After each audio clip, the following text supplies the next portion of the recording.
The Honourable Mr Sims. Thank you, Mr President, and I will be brief. I'm sure I've only been here a short time, but I worry that members may already be sick of hearing the sound of my voice this week. So I will be brief. But I wish to speak to the motion. I move notice of motion private business number 5 standing in my name. Seconded. The Honourable Sims. Thanks, Mr President. This motion is a timely one, and it relates to the need to strengthen the protection for renters here in South Australia. Last night we saw the Federal Treasurer hand down his annual budget with not a single dollar invested in social housing infrastructure. Not a single dollar, Mr President. And while housing has traditionally been seen as a state issue, what we need to see is leadership from the federal Liberal government to establish a range of incentives to encourage investment in social and affordable housing. And there is no such investment, of course, and we know that South Australia has missed out once again. In my first speech in this place last week, I spoke about the housing crisis that is gripping our state. And during this once-in-a-100-year pandemic, in the middle of the worst economic crisis in a generation, it is vitally important that we make this a priority. In coming days, and I understand tomorrow this parliament will be dealing with a bill relating to ceasing the moratorium on evictions for people experiencing rental stress, but also ceasing the rent capping for those experiencing rental stress. Well, Mr President, we need to extend those protections. We need to extend those protections and ensure that vulnerable South Australians, those on the lowest incomes, those who are renting, have the protections that they need so that they are not cast out onto the street and so that they don't face eviction. According to Anglicare Australia's 2021 rental affordability snapshot, there was not a single rental property in South Australia that a person on JobSeeker could afford. Not a single one.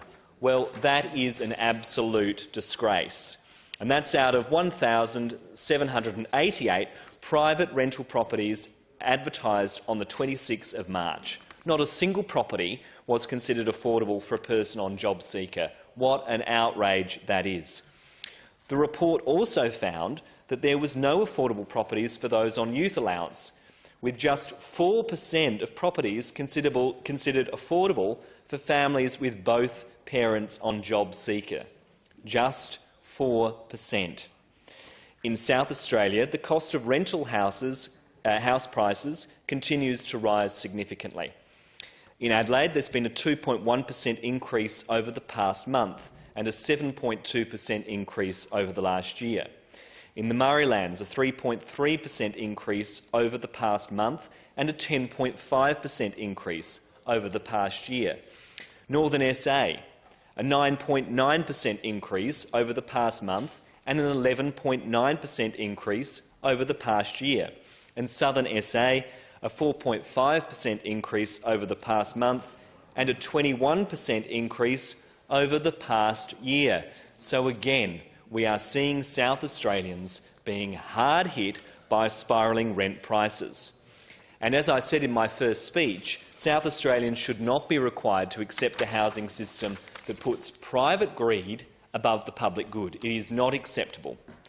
Protection of renters isn't something new, and might I say it's not something that belongs to a particular side of politics. It's worth noting that during the Great Depression, greater protection for renters resulted in policies like rent control at a state level.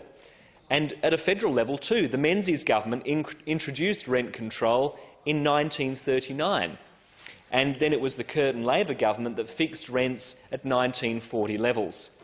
Well, you could argue, Mr President, that the situation we face at the moment in the middle of this economic crisis is remarkably similar to that of the 1940s, and yet we have no commitment from the federal government, and the state government seems to be asleep at the wheel. So while the moratoriums on evictions will delay the pain, and the Greens are seeking to extend the moratorium due to expire at the end of the month by another 12 months, That's not the long-term solution to the rental crisis that grips our state.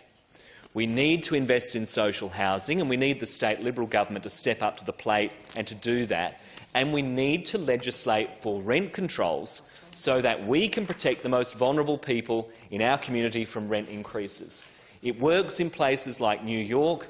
Why aren't we doing it here in South Australia? Why aren't we ensuring that everybody has a roof over their head and a place to call home? Why don't we recognise that housing is a human right in our state? Thank you.